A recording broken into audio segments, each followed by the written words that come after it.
Hi friends welcome to संध्या कुटी channel நான் உங்கள் வரலட்சுமி இன்னைக்கு நம்ம சேனல் மூலமா ஒரு சூப்பரான சாம்பார் ரெசிபி தாங்க நம்ம பார்க்க போறோம் இந்த சாம்பார் பாத்தீங்கன்னா இட்லி தோசை சாதத்துக்கு ரொம்பவே அட்டகாசமா இருக்குங்க ஒரு நாள் வெச்சிருந்தோம் சாப்பிடலாம் கெட்டு போகாம எப்படி செய்யுதுன்னு சொல்லிட்டு நம்ம பார்க்கலாங்க அதுக்கு முன்னாடி நம்ம சேனலை சப்ஸ்கிரைப் பண்ணாத நண்பர்களா இருந்தீங்கன்னா சப்ஸ்கிரைப் பண்ணிக்கங்க ப்ளீஸ் பெல் ஐகானை கிளிக் பண்ணி விடுங்க ஒரு ஹம்பிள் ரிக்வெஸ்ட்டுங்க உங்ககிட்ட நான் வந்து எத்தனையோ ரெசிபிஸ் எல்லாம் நான் வந்து அப்லோட் பண்றேன் உங்ககிட்ட வந்து எந்த ஒரு ரிப்ளையும் வந்து எனக்கு கிடைக்கிறது இல்லை இந்த சாம்பார் ரெசிபி வந்து உங்களுக்கு ரொம்பவே பிடிக்கும்னு நினைக்கிறேன் நம்ம வீடியோவை ஸ்கிப் பண்ணாம பாருங்க அது வந்து உங்களுக்கு ரொம்பவே யூஸ்ஃபுல்லா இருக்கும் ஏற்கனவே நிறைய சாம்பார் ரெசிபிஸ் வந்து பிளேலிஸ்ட்ல நான் வந்து கொடுத்துருக்கேன் செக் பண்ணி பாருங்க உங்களுக்கு ரொம்பவே யூஸ்ஃபுல்லா இருக்கும் இப்ப பாத்தீங்கன்னா 250 கிராம் அளவுக்கு நான் துவரம் பருப்பு நான் நல்லா வாஷ் பண்ணிட்டு எடுத்து வச்சிருக்கேங்க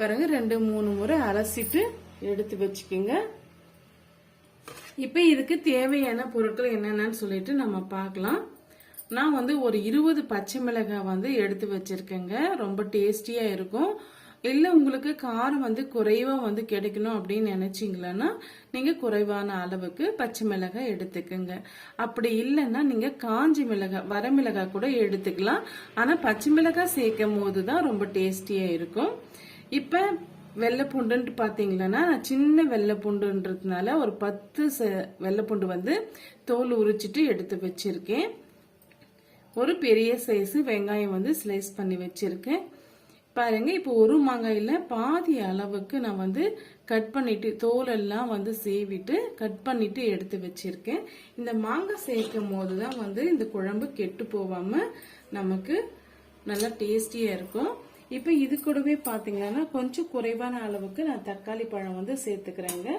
நான் வந்து மீடியம் சைஸ்ல ஒரு 3 தக்காளி பழம் வந்து கட் பண்ணி வச்சிருக்கேன் அதையும் வந்து சேர்த்துக்கலாம் இப்ப இது எல்லாம் சேர்த்துட்டு நம்ம குக்கர்ல வந்து மாத்திக்கலாங்க பாருங்க குக்கர் ஒன்று வச்சுக்கிட்டேன் இப்போ வந்து நம்ம சேர்த்துருக்க பொருள் எல்லாமே வந்து குக்கர்ல மாத்திக்கலாம்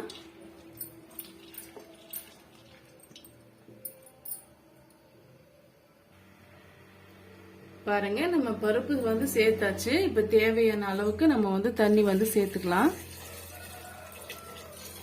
பாருங்க பருப்பு முங்குற அளவுக்கு நான் தண்ணி சேர்த்துக்கிட்டேன் இப்ப இது கூட இப்ப நம்ம மஞ்சத்தூள் வந்து சேர்க்க போறது கிடையாது இப்ப இது நல்லா வந்து ஒரு 2 விசில் வர வரைக்கும் வேக வச்சு எடுத்துட்டு பிறகு நம்ம கடையும் போதுதான் வந்து மஞ்சத்தூள் வந்து சேர்க்கணுங்க அப்பதான் வந்து அப்படியே வந்து ஃபிளேவர் வந்து நம்ம மஞ்சத்தூள் வந்து போடுற ஃபிளேவர் வந்து கிடைக்கும் இந்த ஸ்டேஜ்ல வந்து நம்ம மஞ்சத்தூள் போடுறோம்னு நினைச்சீங்களா காய் சேர்க்க வேண்டிய பருப்பு சாம்பாருக்கு மட்டும்தான் இந்த ஸ்டேஜ்ல மஞ்சத்தூள் வந்து சேர்க்கணுங்க இப்ப நம்ம ஒரு மூடி போட்டு ஒரு 2 விசில் வர வரைக்கும் நம்ம வேக வச்சு எடுத்துக்கலாம் வெந்து வந்த பிறகு எப்படி வந்திருக்குன்னு சொல்லிட்டு அதுக்கு பிறகு என்ன செய்யலான்ட்டு நம்ம பார்க்கலாங்க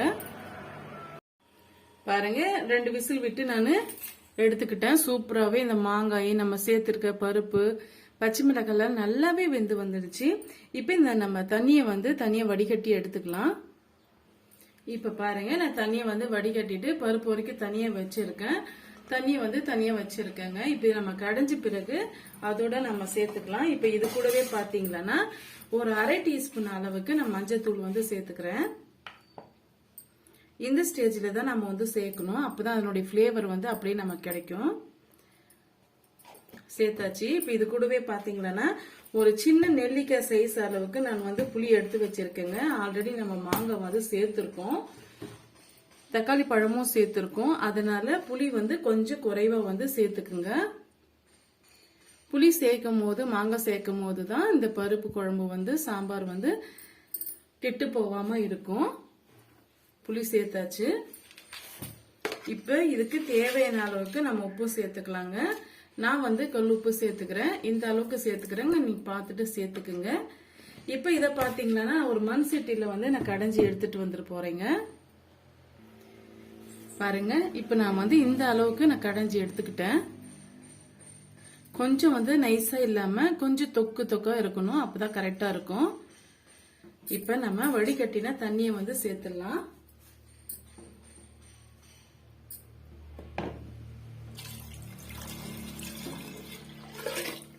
எந்த அளவுக்கு உங்களுக்கு குழம்போட திக்னஸ் வேணுமோ அந்த அளவுக்கு வந்து தண்ணி சேர்த்துக்குங்க ஒருவேளை நீங்க சேர்த்துன தண்ணி வந்து பத்தாம போயிடுச்சுன்னா நீங்க சுடுதண்ணியை வந்து கொதிக்க வச்சுட்டு சேர்த்துக்கங்க. அப்படி சேர்க்கும் போதுதான் குழம்பு வந்து கெட்டு போகாம இருக்கும். ஒரு முறை மிக்ஸ் பண்ணி பார்த்துக்கோங்க, எந்த அளவுக்கு தண்ணி வேணும் அப்படின்னு சொல்லிட்டு மிக்ஸ் பண்ணி பார்க்கும்போது உங்களுக்கு தெரியும். பாருங்க, இந்த அளவுக்கு இருந்தா கரெக்டா இருக்கும். இந்த ஸ்டேஜில் உப்பு காரம் புளிப்பு கரெக்டா இருக்கான்ட்டு செக் பண்ணி பார்த்துக்குங்க. ஒருவேளை உங்களுக்கு காரம் வந்து பத்தாம போயிடுச்சுன்னு நினைச்சீங்களா மிளகாய் தூள் வந்து சேர்த்துக்குங்க. சேர்க்கும் போது அதுவுமே ஒரு டிஃப்ரெண்டான டேஸ்ட்ல வந்து டேஸ்ட் நல்லா தான் இருக்கும். இப்போ வந்து இதை நம்ம கொதிக்க விட்டுக்கலாம். இது ஒரு பக்கமா இருக்கட்டும், இதுக்கான தாளிப்பொண்ணு நம்ம கொடுத்துடலாங்க. இப்ப பாருங்க, தாளிக்கிறதுக்காக ஒரு கடாய் ஒன்று வச்சுக்கிட்டேன். ஒரு குழிக்கரண்டி அளவுக்கு மட்டும் நீங்க ஆயில் வந்து சேர்த்துக்குங்க.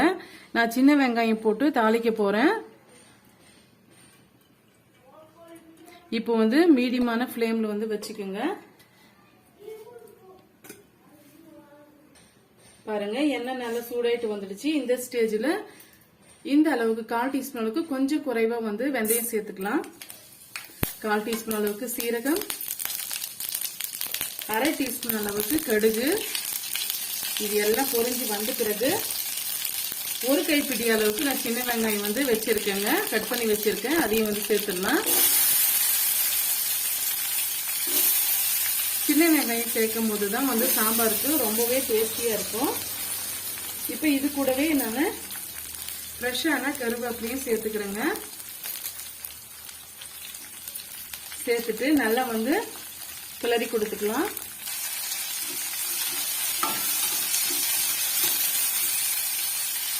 பாருங்க, இப்ப வெங்காயம் வந்து முழுமையா ஒரு அளவுக்கு வதங்கி வந்துடுச்சு. இந்த அளவுக்கு வதங்கி வந்தாவே கரெக்டா இருக்கும்.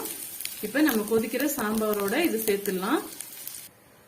சாம்பார் பாருங்க நல்லா வந்து கொதிச்சிட்டு இருக்கு. ஒரு முறை நல்லா வந்து மிக்ஸ் பண்ணி கொடுத்துக்குங்க.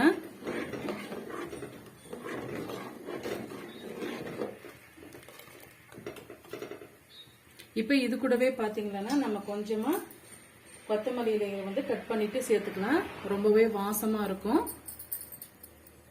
இப்ப நம்ம தாளிச்சு வச்ச சின்ன வெங்காயத்தை வந்து அதோட நம்ம சேர்த்துடலாம்.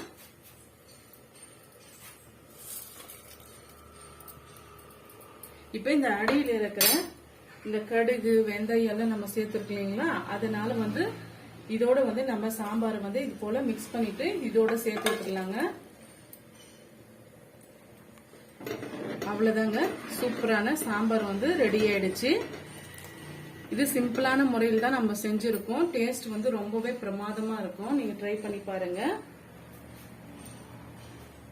இப்போ இதை நம்ம சுட சுட இட்லியோட நம்ம சர்வ் பண்ணிக்கலாம். பாருங்க, ரொம்பவே பிரமாதமான இந்த மாங்காய் சாம்பார் ரெசிபி உங்களுக்கு பிடிக்கும்னு நினைக்கிறேன். இப்போ இது இட்லியோட நம்ம சர்வ் பண்ணிக்கலாம். இந்த சாம்பார் ரெசிபி உங்களுக்கு பிடிச்சிருந்தா மறக்காம சந்திக்குட்டி சேனலுக்கு சப்ஸ்கிரைப் பண்ணுங்க, லைக் பண்ணுங்க, ஃப்ரெண்ட்ஸ் அண்ட் ஃபேமிலியோட ஷேர் பண்ணுங்க. தேங்க்யூ ஃபார் வாட்சிங்.